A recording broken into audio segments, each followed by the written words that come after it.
Hey, folks, it looks like we have a front coming in from the east. It looks like it's going to be Monday. It's going to be morning. Oh, and this just in, it is going to be macabre today. Newsletter 5, 8 o'clock. In other news, a dog knows how to pour tea. And 4 bombs went off in a marketplace in Baghdad. And a dog learned how to speak Spanish. It's literally local news. On BBC News. Hey guys, welcome to Monday Morning News. Today your forecast is spooky. Uh-oh, the chance of scary. Welcome to Monday Morning Macabre. The podcast. I like that became Bill Cosby. I don't want it to become Bill Cosby. We don't want He's that. taking over. Don't want any cat daddy, whatever that stuff's called. Spanish fly. Welcome to it. Monday Morning Macabre, the show where we talk about the spooky ookies on your The Monday scary dookies. worries. And boy, are those worries a scary. Scones, how are you, my dear boy? I'm doing good. I had for lunch today a crab rangoon burger. What? Where they take like the inside of a crab rangoon and spread it on a burger with their homemade duck sauce. Sounds fucking blasphemous. Where did you get this from? I can't Is this like a tell you. local place? Okay, It is. Like It's a local place in my city, and it's absolutely amazing. I've also had about 2 weeks ago. Diarrhea. I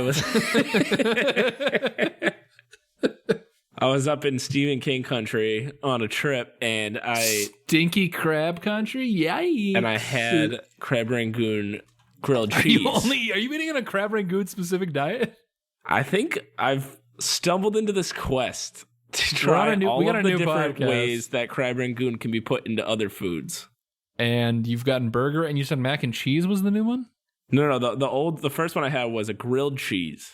Oh, crab rangoon grilled cheese. Yeah, and it was served with like this applesauce with like What the fuck? with like sriracha sauce in it. It was amazing. All right, this sounds so like It's, they're I just swear it's insane, but it's amazing. they're like, bro, all right, oh god, we got like 4 ingredients that are not selling. We got crab rangoon, toast, applesauce, and sriracha. And they're like, I got a fucking great idea. Oh no, there's a mad scientist back there for sure. Can you say where that was purchased from? That was farts. It's like some really old timey German name of a restaurant in it's, Portland, Maine. Apple rangoon and sriracha. Apple Rangoonenheimen. Guten. I don't know. Fuck. I don't know German, bro. Yeah, you get it. What is this podcast about?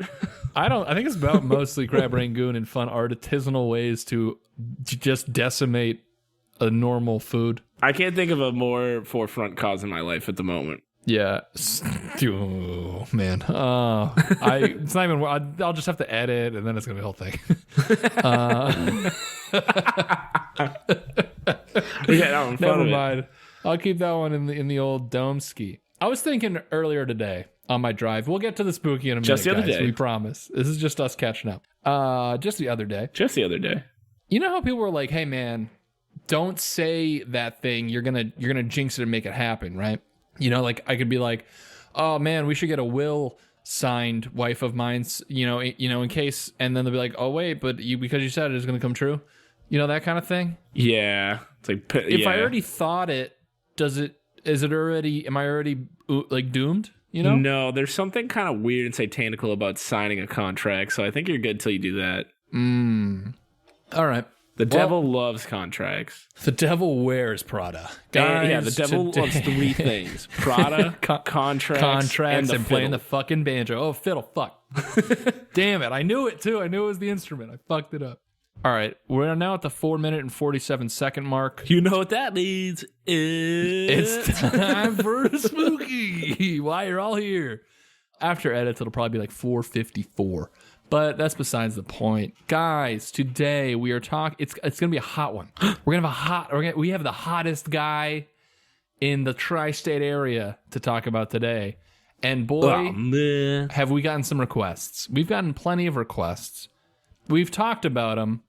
We've not been about him because that would be a pretty huge negative. We haven't been about this guy, but we've today danced I will around be him. bringing you scones the story of Ed Gein. Oh, the Geinster. I think that was the name of the German.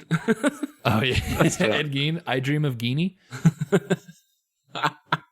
You could pronounce this. If I was a jock in his high school, I'd call him Ed Gein. What's up, Gein?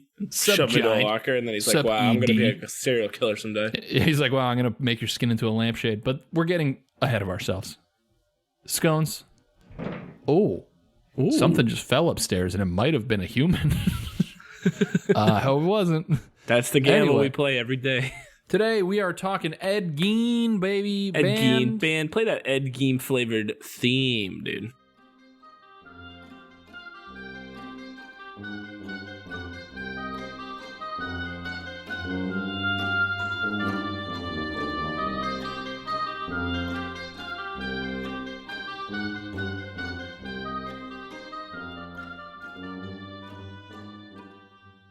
All right, so I've made a new sandwich where I take crab rangoon and human skin, and I call it the crab rangoon. Yes.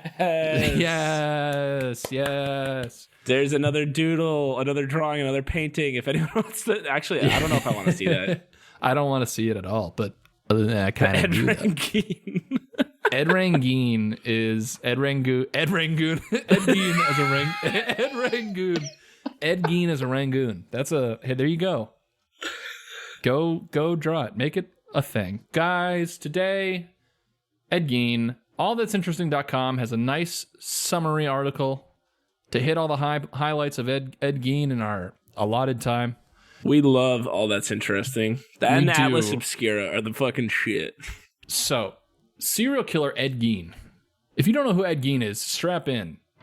Because you're in for a wild and crazy ride. Click it or ticket.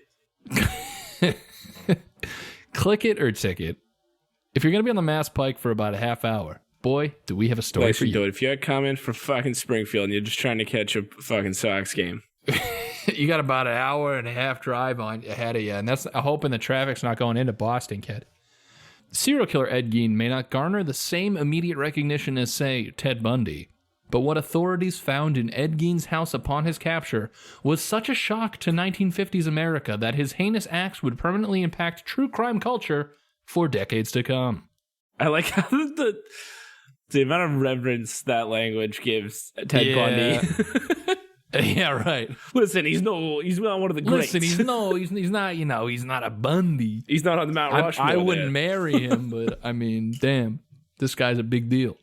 For one, Gein had an unhealthy devotion to his dead mother, a characteristic that heavily influenced Robert Bloch's 1950 novel, Psycho, and the subsequent film adaptation. Ooh, I didn't know that. Little fun fact. Put it in your fun fact book. That's a big flex. That's a flex, bro. Student athletes on their grind. Like, definitely some motivational memeage coming in. To a little MM on MMM. Motivational Memeage Monday, the new podcast from Slinging Dingers. Yeah, we only speak in memes and everyone hates it. Back to what I was trying. I can't find a. I don't even know the word now. Not transition. What's the word I'm looking for? Is it transition? I don't know. Darcy went on a ride in that transition. Oh no, we're back to Bill Cosby. Imagine how great that show would be if he wasn't horrible. If he wasn't the worst human being. Imagine all the poor actors and actresses who are on that, and all the people it meant so much to. And Anyway, the killer's penchant for decapitation, necrophilia, cutting off body parts, keeping victims as organs in jars, and creating homemade chairs, masks, and lampshades with their skin became an essential component of the visceral terror portrayed in the Texas Chainsaw Massacre and The Silence of the Lambs. Ooh, this guy's big influencer. If there was a serial killer only TikTok, he'd be an influencer for sure. Yeah, he would definitely be. He'd have a lot of followers. He'd be doing like a bunch of dances. He'd be like, hey, buy this skin cream so when I murder you, it's nice. He'd have Dunkin' Donuts, like, flavored foam named after him. Looking at you, Charlie. But before Gein's crimes inspired world-renowned novels, motion pictures, and embedded themselves in the collective psyche of post-war nations seemingly enjoying a golden age, Gein was just another resident of Plainfield, Wisconsin. I wonder what that says about post-war America. I wonder what that says about that 70s show. Thank you, Wisconsin. I almost said, Ohio. That's Ohio. That's the Drew Carey show. But what they found inside of Gein's house is only more unsettling after learning the full story. After all, most serial killers develop their gruesome interests at an early age, with fetishes of an abusive, sexual, or masochistic nature. In an attempt to understand Ed Gein, delving into his early years, which were spent in an abusive household with an overbearingly religious mother, is likely the best place to start. Ed Gein's disturbing childhood. Born Edward Theodore Gein on August 27, 1906, in La Crosse, Wisconsin, his parents were by all accounts a mismatched pair for such a vulnerable young boy. His father, George, was an alcoholic, which meant that the boy was largely watched over by his mother, Augusta. Augusta, meanwhile, was a complete religious fanatic. Though Ed grew up alongside his older brother Henry, no amount of sibling companionship could sway the tides of an overly puritanical matriarch who routinely mocked and shamed her children. Augusta ruled the home with an iron fist ideologically founded on her stern conservative outlook on life. She'd regularly preach about sin, carnal desire, and lust to the two young boys while their father nodded off in a booze-induced trance. Did she hate dancing? She's the villain in Dirty Dancing. I thought it was Footloose. Oh, that's what I meant. Footloose. Fuck. Bye-bye, Birdie. Hey, Marta. Hey, Alice. Okay. I don't even know that reference. It's a reference to a song in Bye Bye Birdie where a bunch of kids call each other on the phone. Augusta relocated the Gein family to Plainfield in 1915. Gein was only 9 when they moved onto the desolate farmland, and he rarely left for any reason besides school. Though Gein had likely already been shaped and molded in terms of repressive behavior and unnatural rejection of normal urges, his mental health issues wouldn't truly take shape until both of his parents died. In 1940, when Ed was 34 years old and still lived at home, his father died, left alone with his mother. That's the title of the next chapter of his life. Gein and his brother were attempting to pick up the slack left by their admittedly complacent father after he passed away. The two brothers worked in a variety of odd jobs to make ends meet and support their mother, lest her wrath be turned against them. So her mom definitely doesn't seem like the cool, chill, you can have your friends drink in our basement kind of mom. She's not handing out condoms. She's not. I'm just picturing Amy Poehler in Mean Girls. Yeah, basically. She's not that mom. In 1944, however, a supposed accident shrank the Gein family even further. Gein and Henry were burning brush on their family farm, and the blaze apparently grew to uncontrollable proportions, ultimately leaving Henry dead. Excuse me. So that's a weird way to phrase it. I've never heard ultimately leaving and then dead. Yeah, Henry dead. Ultimately leaving Henry, it's usually like paralyzed or like scarring him with a horrible case of death. Like he came down with a real bad case of being dead. It's not the way it's ever phrased. So Henry dies in a very kind of strange circumstance, it seems. I mean, if you're doing like, all right, you're burning fire, you're burning brush in your backyard and you die, like that seems like you could. I can see how even a fire would get out of hand, but yeah. But like, how would you not have the foresight to like back up? Or I mean, like we might be trivializing it. Maybe there's more to it. We definitely could. We don't know the layout, but like if it's just like a yard, the way I'm picturing it in the Midwest, like you just run away from it, right? And I'm hyper skeptical because we're talking about a renowned serial killer, so I'm like, yes, he probably hit him in the head and then threw him in a fire. Of my mind. Yeah. Oh yeah. Oh yeah. Guten Tag. Welcome to Crab Rangoon. Guten Tag. It was only after Gein's future crimes were discovered by the law and the world at large that true crime obsessives and amateur sleuths began wondering what really happened that day. Hey, we're amateur sleuths. Hey, I am wondering what happened that day. Boy, oh boy, we must be amateur sleuths or something. This writer knows us. Hey, what happened to Nomar Garcia-Parra, kid? Yeah, writer, answer that question. I got a hot tip for you. Where's Trot Fouled Nixon? out in the 9th. Did you say Trot Nixon? Yeah. That's a good guy trot. Regardless of how Henry's death happened, Gein now had his mother to himself, which is a weird sentence. The Gein household was essentially comprised. I don't know why that's the way he worded it. Had his mother to himself. Yeah, what the fuck? That's some roadie shit. This is the next Gein household. The next sentences are going to be gross. The Gein household was essentially comprised of an aging puritanical mother who shamed her adult son about the dangers of carnal desires, and a grown man whose fears, anxieties, and devotions forced him to stay and endure this environment. This aspect of Gein's disturbed persona was most notably explored in Alfred Hitchcock's Psycho. Gein never left the house for social gatherings nor dated anyone, and he was entirely devoted to his mother and tended to her every concern. Only 1 year later, however, Augusta Gein died. This is when Ed Gein's legacy as one of the most psychologically unhinged, dangerous, and macabre serial killers of the 20th century began in earnest. The murders begin. Unless we're counting the fire. Yeah, true. Yeah, the what we know, murders begin. Living alone in the sizable house once inhabited by his parents and older brother, Ed Gein started to go off the rails. He kept his mother's room spotless and untouched, presumably in an effort to repress the fact that she died. The rest of the house, meanwhile, was utterly neglected. Everywhere trash piled up. Piles of household items, furniture, and nondescript items collected dust and grew from small piles to undeniable mounds.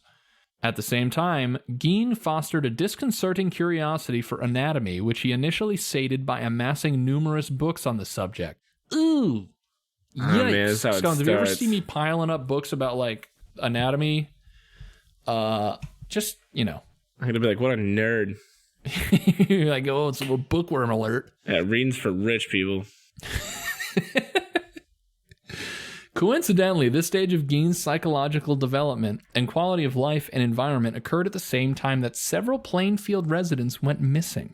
Also, Plainfield, classic like horror movie town name.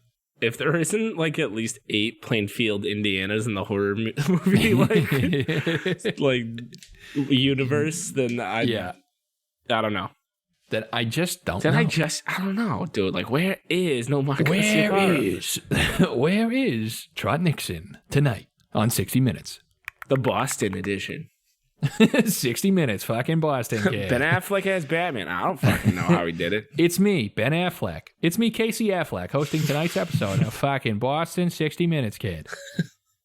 Fly ball over the Sitco sign, baby. Thanks for watching 60 Minutes. Go Sox. Anywho, numerous people had simply vanished without a trace. One of these was Mary Hogan, who owned the Pine Grove Tavern and was sister of Hulk Hogan. Wait. No, it's not. That's not it. I made a little silly Billy there. I would have gone nuts. We have had like multiple WWE star like related stories in some way, shape, or form. So I would have. Then we would know if Hulk Hogan fucking took Ed Gein from the top rope and fucking busted his neck. Give him the Hollywood leg drop. One of these was Mary Hogan, who owned the Pine Grove Tavern, one of the only establishments Ed Gein regularly visited, which sucks for Mary Hogan. Poor Mary Hogan. That's such a bummer. It's so unlucky. Bernice Warden was reported missing on November 16th, 1957. The Plainfield hardware store she worked in was empty. The cash register was gone, and there was a trail of blood leading all the way out the back door. The woman's son, Frank Warden, was a deputy sheriff, and he was immediately suspicious of the reclusive Gein. He focused much of his initial investigation exclusively on Gein, who was quickly located and apprehended at a neighbor's house. The killer's carnage and undetected bloodlust had finally come to a close when the authorities who were dispatched to Gein's home that night discovered the stark, undeniable evidence that likely never thought they'd encounter. In addition to Warden's decapitated corpse, which had already... Oh, man. Hey, get ready, folks. It's going to get gross and scary and macabre and nasty and make dark, you babies. never want to go out in public near strangers again. In addition to Warden's decapitated corpse, which had also been gutted like captured game and hung from the ceilings, officers found various organs in jars and skulls turned into makeshift soup bowls. Ew. Yeah. Panera Bread. New item alert, Panera. Toss out those bread bowls. Bread bowls, we don't need them. We've got skulls of previous employees. Skulls as like bowls is one of those things in real life is horrifying and so gross. But then like if I see a character in character in Dungeons and Dragons, dude, I'm like, whoa, so sick. Like, that guy's sick. I want to date him. But since it's real life, this is horrifying and disgusting. It didn't take too much prodding for Gein to confess. He admitted to killing Warden as well as Mary Hogan 3 years earlier during initial questioning.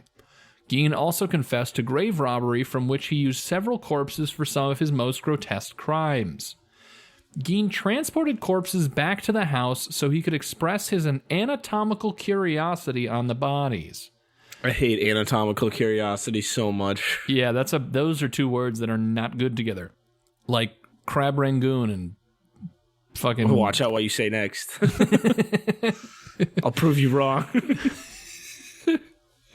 He'd cut off various body parts, have sex with the deceased, and even made masks and suits of their skin. Gein would wear them around the house. A belt made of human nipples, for instance, was among the evidence. Yeah. Wanna swing from the chandelier. From the chandelier. That hurts my feelings. I just took like... At least that was a critical hit. Yeah, I just took 8 psychic damage. Like that was a little. Yeah, not great. As the Plainfield Police Department had an interminable backlog of unsolved murders and disappearances on its plate, authorities tried their hardest to pin a few of these on Gein. In the end, they were unsuccessful, and it's uncertain whether Gein simply didn't want to admit to things he hadn't done, or if he didn't want to give them the pleasure of aiding in their work. Clearly convinced that the unprecedented crimes of Ed Gein could be viewed as the result of mental health issues, his lawyer William Belter entered a not guilty plea by reason of insanity. In January 1958, Gein was found unfit to stand trial and committed to Central State Hospital.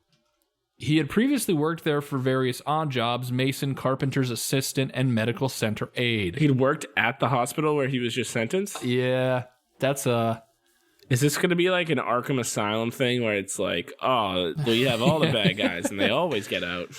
Yeah. He's actually...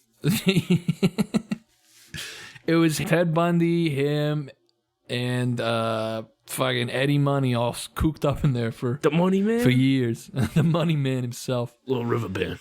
Trial and death. 10 years after Gein was committed to Central State Hospital, he was found fit to stand trial. Which is such a weird, like...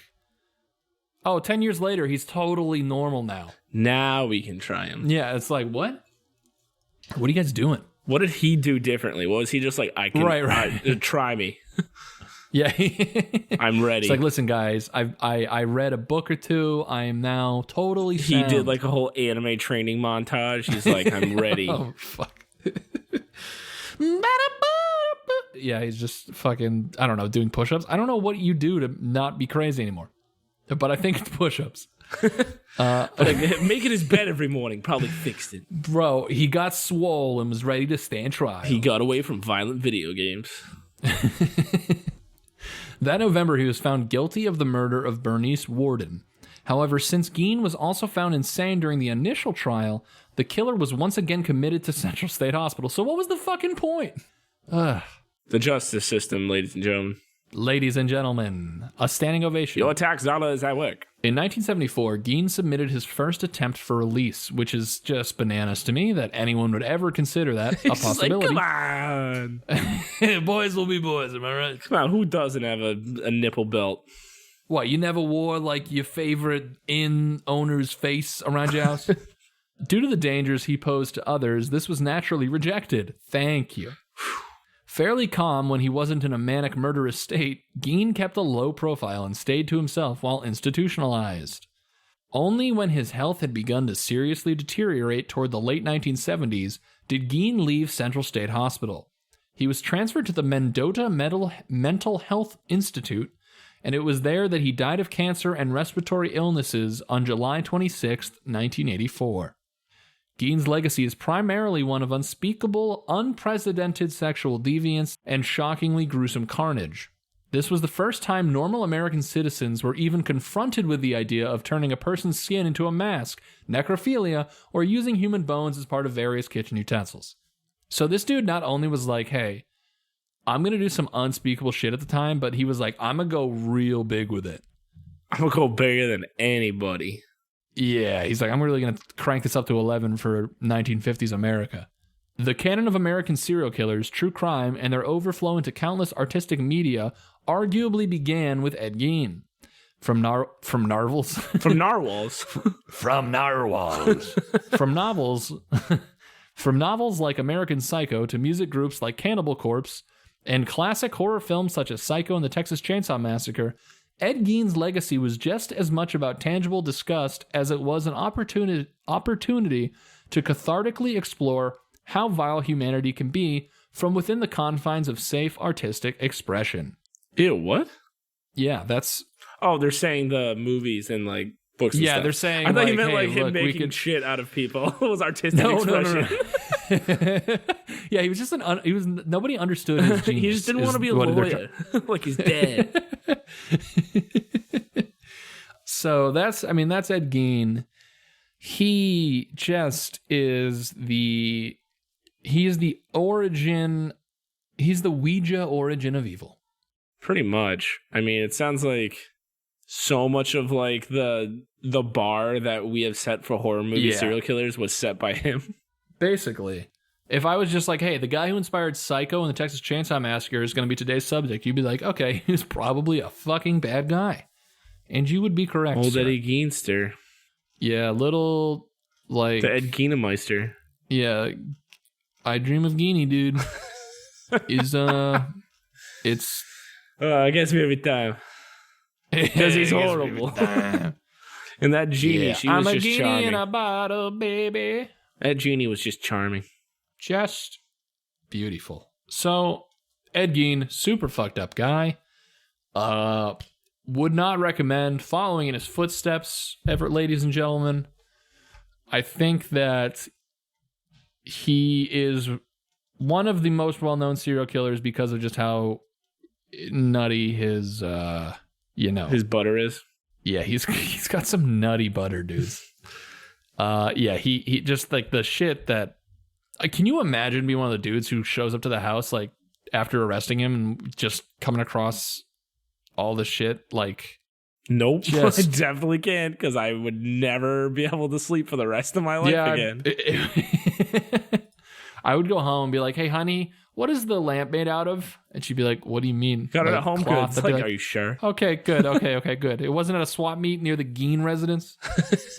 Oh, do you think he like sold any of it or like somehow like dude, someone has it? All right, low key. Do you think anyone on Etsy is pulling some Ed Gein shit, but like modern day? Oh, there has to be, right? There's so many psychos. I watched Don't Fuck with Cats, dude. There has to be. Yeah, I think something's out there. Hey, what do you guys think of Ed Gein? Yeah, what do you think, listener? Hey, listener. What do you think? You there. Hey, listener. What do you think of Ed Gein? You there in your car. In your affordable crossover. You there. Pull over and tell us what you think of Ed Gein. And hey, if you guys like stuff, then like us too. Yeah, like me. Like me, baby. If you like cosmic horror podcast type stuff, go check out Eastmouth. EASTMOUTH. I play a few little minor roles in that. So if you want to hear old Darce be a salty sailor or another salty sailor, go check that out. Some classic weird fiction type stuff. Yeah, it's a little small New England town, and some creepy, spooky stuff starts happening. Creepy, scary skeletons send shivers down my spine. Follow us on Twitter at MMMacabrePod. Follow us on Instagram at Monday Morning Macabre. Send in your recommendations and your suggestions and your requests via direct message, and we will send back a heart just for you. And Scones, you have anything you want to? Just like, subscribe, comment if you like us. That keeps us on the charts, baby. Yeah, keeps us on the charts. You know, baby. we just love spending time on the charts. You know I love being on the charts, baby. Ooh, two things I love: crab rangoon and being on the charts. If I could combine the crab rangoon and the charts, I wish I was on the crab rangoon rangoon charts, dude. But you know what it takes to be on those. Oh, baby. And last but not least, ladies and gentlemen, have a good Monday. Have a good Monday. Goodbye. Goodbye.